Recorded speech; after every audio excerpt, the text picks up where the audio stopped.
नमस्कार दोस्तों। मैं फिर लौटा हूं एक नई रहस्यमयी डरावनी कहानी लेकर जो आपके रोंगटे खड़े कर देगी। आज की कहानी उन रातों की है जब मुंबई का दिल धड़कना भूल जाता है और हर चौक, हर प्लेटफॉर्म अपने सीने में कोई राज छुपाए किसी का इंतजार करता है।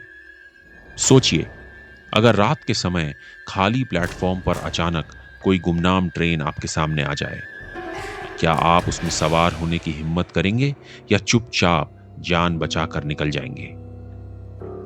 आज की कहानी आपको ले जाएगी एक ऐसे ही सफर पर जहां असंभव और डरावनी सच्चाइयों का सामना होगा और हर मोड़ पर एक नया ट्विस्ट आपका इंतजार कर रहा होगा। तो बत्ती धीमी करिए और हेडफोन्स लगाइए, क्योंकि शुरू होने जा रही है मुंबई के प्लेटफॉर्म नंबर 13 की अद्भुत और डरावनी दास्तान। मुंबई हमेशा जगी रहती है। रात 3 बजे भी अगर कोई स्टेशन पर जाए तो कहीं ना कहीं दौड़ती ट्रेन, पैदल गुजरते लोग और अधूरी कहानियां मिल ही जाती हैं।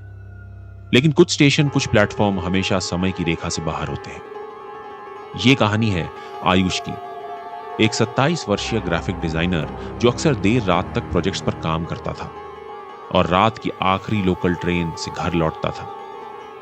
उसे अकेले सफर करना पसंद था। कान में ईयरफोन लगाए आंखें बंद कर लेना और उन खाली डिब्बों में चुपचाप सफर करना उसे सुकून देता था। लेकिन आज की रात उसका सफर कुछ अलग होने जा रहा था। वो गुरुवार की रात थी। समय लगभग 1:30 बजे।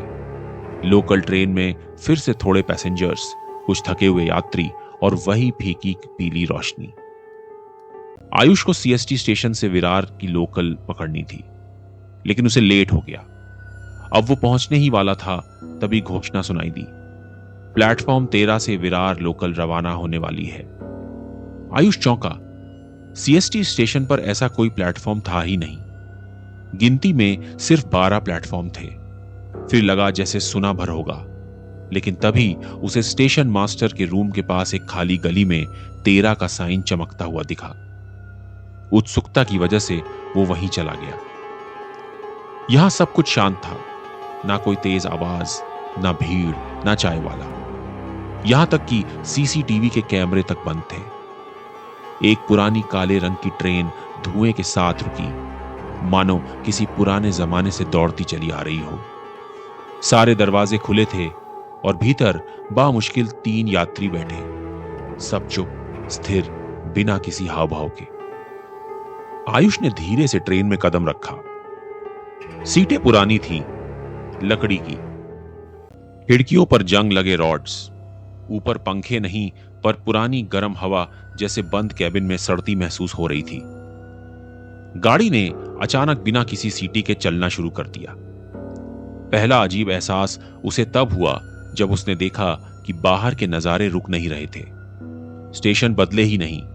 हर बार खिड़की से वही दीवार, वही पोस्टर, वही टूटी बत्ती दोहराए जा रहे थे। आयुष ने मोबाइल देखा। टाइम 1:42 और फिर 1:42 ही रहा। मोबाइल फ्रीज हो चुका था। स्टेशन के नाम तक गायब हो गए थे। जिन यात्रियों को वो देख रहा था, अब उनके चेहरे बदलने लगे। मोम जैसा बदन, सफेद आंखें बिना पुतलियों के। वो अब समझ चुका था, ये ट्रेन हॉन्टेड है। आयुष को ट्रेन की बोगी के कोनों में घिसटने की आवाजें सुनाई दी, मानो लकड़ी की उंगलियां रेंग रही हों। ऊपर लगी ट्यूबलाइटें झपकने लगी और एक सीट के नीचे छोटी मुड़ी हुई आकृति सरकती हुई दिखाई दी। वही आकृति थोड़ी देर बाद छत के कोने में उल्टी लटकी दिखी और फिर अचानक गायब हो गई। ट्रेन अब बंद डिब्बे में प्रेत लोक जैसी हो गई थी। आयुष भागा, आगे की बोगी में गया। वहां सिर्फ एक महिला बैठी थी, पूरी काली साड़ी में। चेहरा सामने नहीं था, लेकिन उसके सिर के पीछे एक और चेहरा नजर आया, बिल्कुल निर्जीव, पत्थर जैसा। और अगले ही पल वो चेहरा पीछे मुड़कर सीधा आयुष की ओर देखने लगा। अचानक सारा डिब्बा हिल उठा।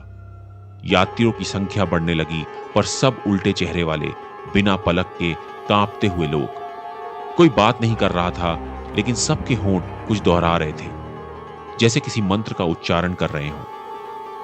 आयुष ने खिड़की के बाहर देखने की कोशिश की। पीछे जो स्टेशन के नाम थे वो अब उल्टे शब्द बन चुके थे। सब नाम जैसे किसी और ही डायमेंशन से थे। उसी क्षण ट्रेन की रफ्तार बढ़ने लगी और दरवाजे अपने आप बंद हो गए।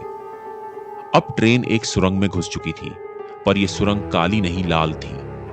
दीवारों पर नाखूनों के खरोंचने जैसी लकीरें, दूर रोशनी में आंखों के जोड़े और छत से गिरते रक्त जैसी लाल बूंदें। आयुष को अब हर यात्री की परछाई अपने जैसी ही लग रही थी। इनमें से एक परछाई सीधे उसकी तरफ पड़ी। उसने आंखें बंद कर ली, पर जैसे ही खोली वो खुद उस परछाई में बदल चुका था। आयुष अब ट्रेन में अकेला नहीं था और अब उसकी सीट पर एक नया यात्री बैठ चुका था, ठीक वैसा ही, कान में ईयरफोन, वही थकान, वही ट्रेन।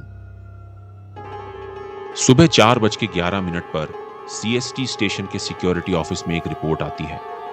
कोई युवक रात के वक्त प्लेटफॉर्म के एक बंद हिस्से में मरा पाया गया है।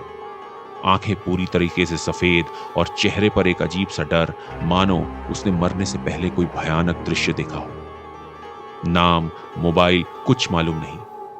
उसके पॉकेट में सिर्फ एक चीज मिलती है, एक पुराने टिकट का टुकड़ा जिस पर लिखा है छाया एक्सप्रेस, प्लेटफॉर्म 13, केवल एक तरफा यात्रा की टिकट। अब हर साल वही 13 नंबर प्लेटफॉर्म बारिश की ठंडी रातों में टिमटिमाता है और कोई ना कोई ट्रेन उस गली से निकलती है जिसमें अगली सवारी के लिए एक सीट हमेशा खाली रहती है। और कहते हैं, अगर आप उस ट्रेन को देख लें तो वो सीट शायद आपकी हो।